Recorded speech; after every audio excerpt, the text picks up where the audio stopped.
Hello everybody. So today we are going to discuss the different types of lubricant when it comes to solo play and or sex, and we're going to discuss some pros, some cons of each, which would be best with toy use, which would be we're starting out real strong, which would be best with non-toy use, and we're going to go over all of that information today. And we're going to talk about flavored based lubricants. I do have one here, so we're going to discuss those a little bit as well. So let's start with the flavored based lubricants. So flavored based lubricants are typically for people who don't really like the taste of genitalia. I mean, let's just be blatant and blunt about this. So these type of lubricants are typically used for oral sex, and it is to enhance the flavor of genitalia. So whether it is a vulva or whether it is a penis, some people find the taste and sometimes the smell unappealing of those areas, or they have a slight gag reflex when it comes to taste and or smell. So they purchase flavored based lubricants in order to, in a way, distract their brain and make it taste better.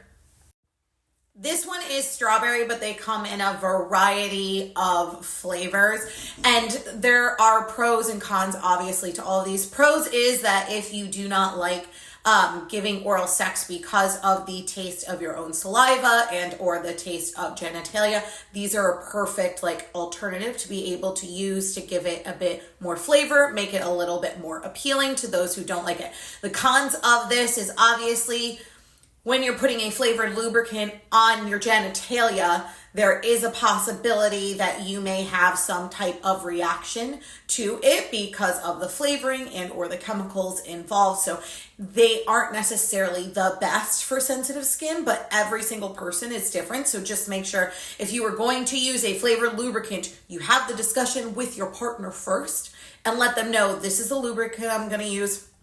Look at it, make sure that you're not allergic to any of the ingredients in it, and if you are using it and either your mouth becomes irritated or their genitalia becomes irritated or their skin becomes irritated, stop use immediately. But these are a good option for those of you who don't like the taste of oral sex. Also, there are other things besides lubricants you can use as well, such as flavored latex condoms, dental dams if you are a vulva owner, that will help decrease the amount of fluid and or add a little bit to the taste. Like if you use a flavored condom, that may help. So those are alternatives if you're not looking to use lubricants, but flavored based lubes are for oral sex. The next style of lubes we're going to talk about tend to be the most popular, which are water-based lubricants. And water-based lubricants can come in just your plain natural water-based, or they can come in, this one is tingling, cooling, they can come in warming, they can come with a little bit of variety. But water-based lubricants tend to be the most used lubricants for a few reasons. Number one, they're great on sensitive skin. Number two, they will not degrade your toys. They're toy safe, they're condom safe. Number three, they're not super sticky. They tend to feel more like water because water is the main ingredient. Number four, they're fairly long lasting. Silicone is definitely the longer lasting, but they will last a good duration of time. You need a decent amount, right? You have to put a decent amount of this lubricant on your toys in order for it to decrease friction and for you to be the most comfortable. Some of the cons is that you have to reapply it fairly often, right?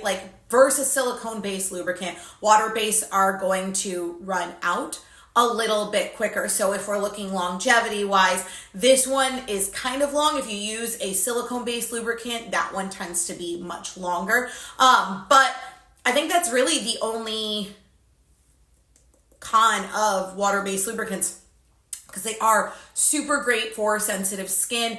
They can be used for toy use. They can be used during solo play, partner play. And I always have a lot of questions of people saying things of oh, well, how do I make, I feel a little dry down there. How can I lubricate myself? Get a good water-based lubricant. Nothing is wrong with you if you need to use a lubricant. Let's just have that conversation as well. Not everybody has the ability to get wet and very wet. There are people out there, despite what you may believe, that do not get wet in the traditional sense that we are taught in sex education.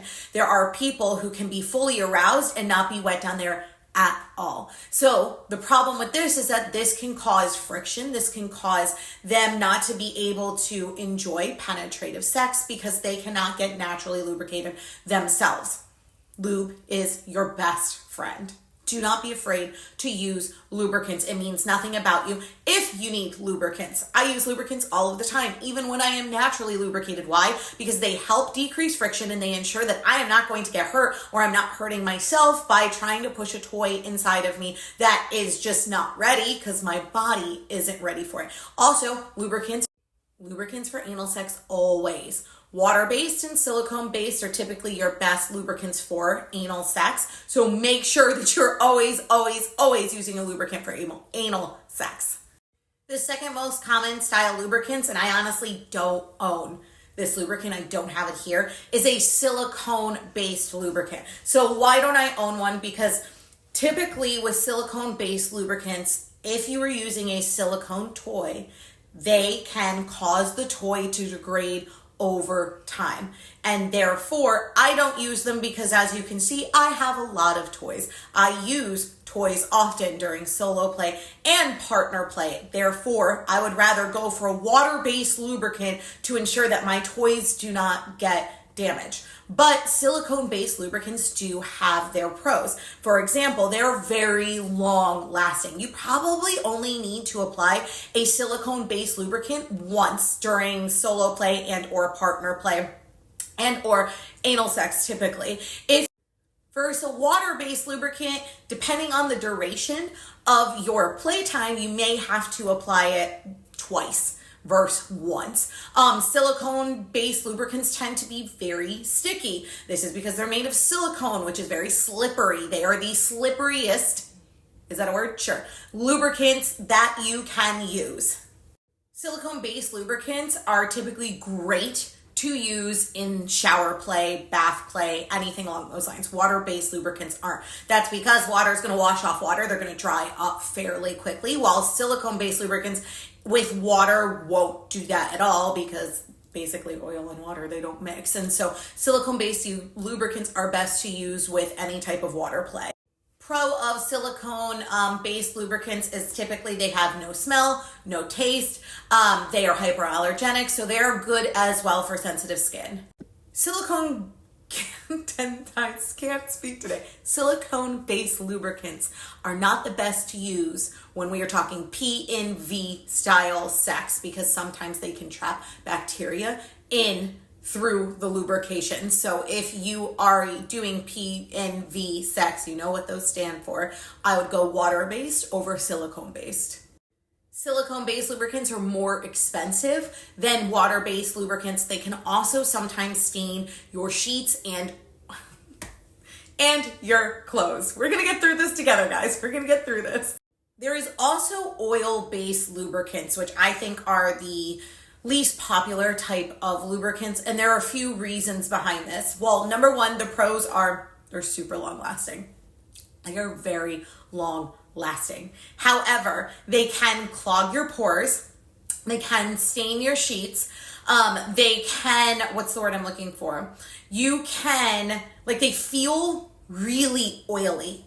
I wouldn't say it's the best feeling in the world with oil-based lubricants. It's extremely slippery, which is definitely a positive if you are looking for less friction. However, they typically tend not to be safe for condom use because of the polyurethane. It tends to cause some type of reaction and break down the polyurethane within the condom. So you want to make sure that if you're using oil-based lubricants, I don't want to say not use condoms, but make sure if you're using a condom, never to use an oil-based lubricant. There we go. That's what I was going to say. They do work okay with internal condoms, like vaginal condoms, but typically for your penile condoms, is penile a word? We're going with it. I would not use an oil-based lubricant. Now, I've gotten a few comments on TikToks and stuff like that asking about natural lubricants. People saying, oh, well, can I use coconut oil as a lubricant? Yes and no. Yes, it can help lubricate you. Yes, it is chemical free. Yes, it can help alleviate vaginal dryness. However, we never know how the body's going to react to anything, right? Even if it is something that is a natural product, so we always want to be careful before we use any lubricant that is not specifically made for sex. So for example, there's not a lot of studies with the use of coconut oil when in regards to sex. So there are risks that could happen, such as infections, like vaginal infections. You never know how it is going to affect your pH of your vagina. Allergic reactions is another one. You don't know. And then the third one typically is they don't know how safe it is to use with latex condoms. So whenever you are looking to explore with lubricants, make sure you're doing your due diligence and researching the different types and figuring out what works best for you and your partner and your body composition, because two people, like, you never know what can cause types of allergic reactions, and we want to make sure that we know this beforehand so that we are not participating in the act and something harmful happens. So those are basically the three types of lubricants that you can use for solo play and or sex. So make sure you are doing your research when discovering or experimenting with lubricants. I would say the safest one, just in my personal opinion, is water-based lubricants. It tends to have the least amount of reactions and it works really, really well. It doesn't degrade your toys. So I always have like ample amounts of water-based lubricants at my own personal house. And so I would suggest starting there if you've never used lubricant ever before either, because you don't know how your body is going to react to lubricants. Always make sure, as ridiculous as this may sound, like, make sure that if you're participating in any type of sexual act with another person, you know their allergies. Like, that is so vital when you are bringing in anything to sex. I even like food, y'all. If you want to eat food off of another person's body, make sure they do not have allergies. If you want to fuck in your kitchen, rightfully do it. Right over the island. I'm so happy for you. Make sure no one has food allergies because of cross-contamination that can happen in those areas as well. So just be aware of what you are bringing into a sex session. Latex condoms, lambskin condoms, like dental dams, all of these things contain ingredients. So you want to make sure that your partner and you have kind of a full, health check to an extent before participating in any of these. Or if you're going to bring something in, just say, hey, I have this water-based lube, just want to make sure we're good to use it. Or we're doing anal sex, I want to try this like silicone-based lube. Are you good with it? Consent is key. Never surprise a partner in the middle of a sex session with anything ever. No, just don't. Especially if it could cause harm to their bodies. But if you guys have any additional questions, I know this was kind of like a little quick training, but if you have any additional questions on lubrication, like, all of these lubes are super great to use, whether it's solo play or partner play. Communication is key as always. And if you have any questions about lubricants, feel free to message me. Thought of a follow-up question I may get. So how much lubricant do I use? Well, that depends. First and foremost, even if you are naturally lubricated and you are sticking anything inside of your body via penetration, whether it's vaginally or anally, you always want to use lubrication, even if you are naturally lubricated. So what you want to do is you want to always lubricate whatever is going inside of you, whether it is a toy or genitalia. You also want to lubricate the area in which is being penetrated. So vaginally or anally. And I mean, outside the anus, everything. You want to decrease the amount of friction. You want to make sure that everyone feels good and that it's comfortable and no one gets hurt. So you want to be able to lube both areas. The second thing is the amount of lube you want to use. If you were using a toy, you basically want the toy to kind of be slipping out of your hands. I'm not talking like juggling it falling on the floor, but you want it to be lubricated enough to where you can feel the lubricant on the outside. It does kind of move in your hands. If you are having anal sex of any sort, you want to make sure the genitalia is highly lubricated in order to slide in with the most effort. I'm going to answer another question, and I've already answered this before about anal sex, is do not use numbing creams ever with anal sex. Like, that's the whole point of your body is to tell you when you were doing something too much, too hard, too rough, right? And if you numb the area, the anus, and you put lubrication on it, then you're not going to be able to feel that, what's the word? You're not going to be able to feel the friction that would tell you, hey, this isn't right, we need to slow down. You could cause harm to the anus. And numbing creams, when they sometimes get on penises, will cause a penis to go limp, because it numbs the penis, it stops sensation. So just don't use numbing creams. Use a lot of lubrication and a lot of communication when it comes to. And that is all for the lubrication training today. If you have any I don't know why I'm hitting off my knee so much today. If you have any follow-up questions, feel free to DM me. Like I said before, I will do the best of my ability to get those answered for you. I love you all. I hope you have a great day, and I'll be seeing you.